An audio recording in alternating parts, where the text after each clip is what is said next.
मेरा हो मन स्वदेशी, मेरा हो तन स्वदेशी, मर जाऊं तो भी मेरा होवे कफन स्वदेशी। और उससे भी ज्यादा अपमान मुझे लगा जब ब्रिटेन की रानी के सम्मान में वही गीत गाया गया जो जॉर्ज पंचम के सम्मान में 1911 में गाया गया था कलकत्ता में। कौन सा गीत था वो? हिंदुस्तान में ब्रिटेन के लोगों के समर्थक बहुत बड़ी संख्या में रहे, और ना सिर्फ ब्रिटेन के समर्थक रहे बल्कि अंग्रेजों के तलवे चाटने वाले घराने इस देश में रहे।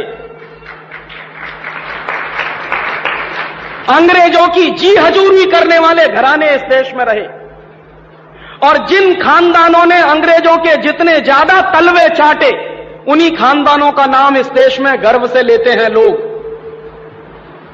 जो अंग्रेजों के सबसे ज्यादा पिट्ठू बनकर रहे, जो अंग्रेजों के चरणों में साष्टांग बिछ जाते थे, ऐसे ही लोगों को इस देश के इतिहास में पढ़ाया जाता है। और ऐसा ही एक खानदान था जो अंग्रेजों की गुलामी में आकंठ डूबा हुआ था। उस खानदान का नाम था टैगोर खानदान।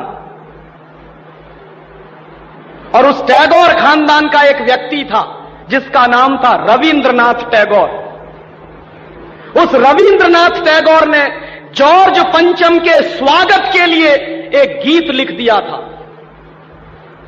और ना सिर्फ उस आदमी ने वो गीत लिखा, बल्कि कलकत्ता में जब जॉर्ज पंचम पहुंचा और उस भरी सभा में जहां लाखों लोग उपस्थित थे, हिंदुस्तान की गुलामी का गीत गाया गया और ब्रिटेन के राजा का सम्मान किया गया। और ये काम रविंद्रनाथ टैगोर ने अपने मुंह से किया। और वो गीत कौन सा था जो रविंद्रनाथ टैगोर ने इंग्लैंड के राजा की स्तुति का गान करते हुए लिखा था? वो गीत वही है जिसको आप कहते हैं जनगण मन अधिनायक जय हे भारत भाग्य विधाता। बहुत शर्म आती है मेरे जैसे आदमी को जब वो गीत गाने के लिए कोई मुझे कहता है कि ये गाओ। क्यों गाएं उस गीत को?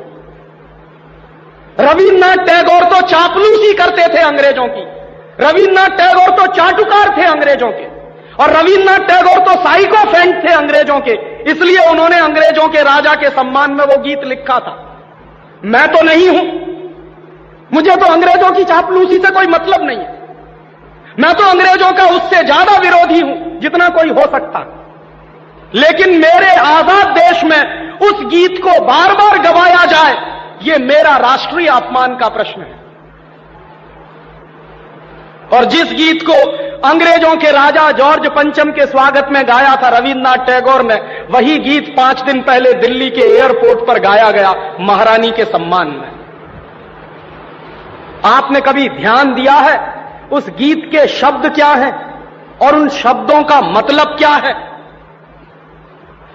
जनगण मन अधिनायक जय हे, हिंदुस्तान की जनता के मनों के अधिनायक तुम्हारी जय हो, ये मतलब है। जनगण मन अधिनायक जय है माने जॉर्ज पंचम तुम हिंदुस्तान की जनता के मनों के, जनता के गणों के अधिनायक हो, सुपर बॉस हो, इसलिए तुम्हारी जय हो। ये रविन्द्रनाथ टैगोर गा रहे हैं। भला इससे ज्यादा चाटुकारिता का दूसरा कोई प्रमाण मिल सकता? इससे ज्यादा साइकोफेंसी का दूसरा कोई प्रमाण आपको मिल सकता? और दूसरी लाइन है जनगण मन अधिनायक जय है, भारत भाग्य विधाता, माने तुम भारत के भाग्य विधाता हो, माने हमारा भाग्य तुम लिख रहे हो। ये तो कोई भगवान से भी नहीं कहता है। लेकिन रविन्द्रनाथ टैगोर ने तो हिंदुस्तान के साम्राज्यवादी राजा का प्रतीक जो जॉर्ज पंचम था उसको भगवान से भी ऊपर रख दिया था कि तुम तो भारत के भाग्य विधाता हो। पंजाब सिंध गुजरात मराठा द्राविड़ उत्कल बंग विंध्य हिमाचल यमुना जंगा उच्छल जलधि तिरंग, तब शुभ नामे जागे तब शुभ आशीष मांगे, माने पंजाब, सिंध, गुजरात, मराठा, द्राविड़, उत्कल, बंग, ये सारा हिंदुस्तानी इलाका तुम्हारे लिए आशीष मांग रहा है। तब शुभ आशीष मांगे, तुम्हारी भलाई की प्रार्थना कर रहा है। ये पूरा हिंदुस्तान जो अंग्रेजों की गुलामी में सिसक रहा था, उसको रविन्द्रनाथ टैगोर लिख रहे हैं कि ये सारा का सारा हिंदुस्तान तुम्हारे लिए आशीष मांग रहा है। तब शुभ आशीष मांगे, और वो सारी की सारी आशीष हम तुमको दे रहे हैं अपनी तरफ से। और अंत में जनगण मंगलदायक जय है भारत भाग्य विधाता, वही भारत के भाग्य विधाता तुम्हारा मंगल हो, तुम्हारा कल्याण हो। माने जो हमको गुलाम बनाने के लिए आए हैं, उनकी चाटुकारिता में कोई आदमी कितना बिच सकता है, इसका यह निकृष्ट नमूना है। और अंत में वो कह रहे हैं कि जय है जय है जय है, माने तुम्हारी ही जय है, तुम्हारी ही जय है, तुम्हारी ही जय है। ऐसा गुलामी का प्रतीक गीत ये गुलामी के दिनों में गाया गया एक ऐसे हिंदुस्तानी की तरफ से जिसको शायद आप बड़े श्रद्धा की नजर से देखते हैं। और ये गीत जब गा दिया था उन्होंने और चरणों में बिछ गए थे रविन्द्रनाथ टैगोर, तब अंग्रेजों ने उनको नोबेल प्राइज दिलवा दिया था पुरस्कार के रूप में। रविन्द्रनाथ टैगोर को ऐसे ही नोबेल प्राइज नहीं मिला था। अंग्रेजों ने कुछ नियम बनाए थे, कुछ परंपराएं बनाई थी। और अंग्रेजों के नियम क्या थे? जो अंग्रेजों की जितनी ज्यादा चाटुकारिता करे, जो अंग्रेजों के जितने ज्यादा पैर चाटे, उसी को अंग्रेजी सरकार राय बहादुर का खिताब देती थी। उसी को अंग्रेजी सरकार हिंदुस्तान में और इंग्लैंड में नाइटहुड की पदवियां दिया करती थी। ऐसे ही लोगों को अंग्रेजों की तरफ से इनाम मिलते थे, क्योंकि वो अंग्रेजों के चरण चाटते थे और हिंदुस्तान को गालियां देते थे।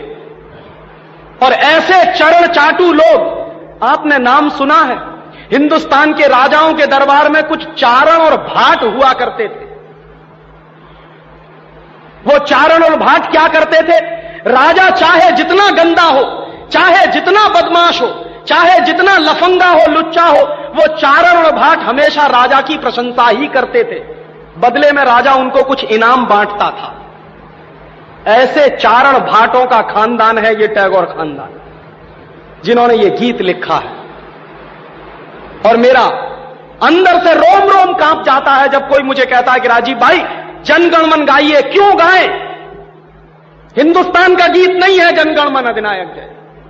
हिंदुस्तान का गीत तो वंदे मातरम रहा है।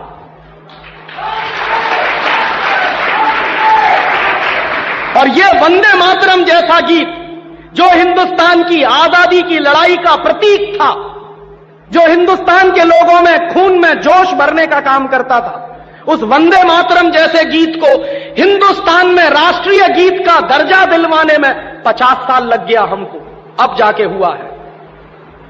लेकिन जो गुलामी के जमाने का गीत था, जनगण मन अधिनायक जय है, वो आजादी के तुरंत बाद हिंदुस्तान के उन गुलाम लोगों ने, जो शरीर से आजाद होंगे लेकिन दिमाग से गुलाम होंगे, हिंदुस्तान का राष्ट्रीय गीत बनाया था उन्होंने। और आप में से बहुत कम लोग जानते होंगे कि कांग्रेस के 2 अधिवेशन हुए थे, जिन दोनों अधिवेशनों में यह फैसला हुआ था सर्वसम्मति से कि हिंदुस्तान की आजादी के बाद जनगण मन हमारा राष्ट्रीय गीत नहीं रहेगा। यह फैसला हुआ था कांग्रेस की समिति में। लेकिन उन्हीं कांग्रेस के लुच्चे नेताओं ने आजादी के बाद उसी को अपने देश का राष्ट्रीय गीत घोषित करवा दिया। इससे ज्यादा शर्म की दूसरी बात कोई हो नहीं सकती। और वो गीत जिस तरह से गाया गया था, जॉर्ज पंचम की अगुवाई करने के लिए, जॉर्ज पंचम का स्वागत करने के लिए कलकत्ता में लाखों लोगों के बीच में, वही गीत अब फिर गाया गया है महारानी के सम्मान में उस दिन दिल्ली के एयरपोर्ट पर। कैसे कहें कि ये देश आजाद है? 1911 में जो हमने सुना है वही तो आज हम हमारी आंखों के सामने देख रहे हैं। उस जमाने में चारण भाटों का काम टैगोर जैसे खानदान के लोग करते थे। आज भी चारण भाटों की कमी नहीं है, जो रात दिन महारानी के सम्मान में कविताएं लिख रहे हैं, लेख लिख रहे हैं। मैं तो पिछले 6 दिनों से अखबार पढ़ रहा हूं। इस देश में ऐसे लोगों की कमी नहीं है जो अंग्रेजों के समर्थन में, रानी के समर्थन में अपनी लेखनी घिसे चले जा रहे हैं।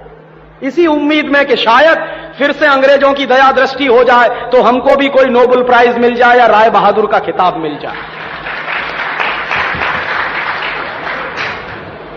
ये देश के राष्ट्रीय अपमान का विषय है और इसलिए पिछले एक हफ्ते से मैं बहुत दुखी हूं। एक दूसरे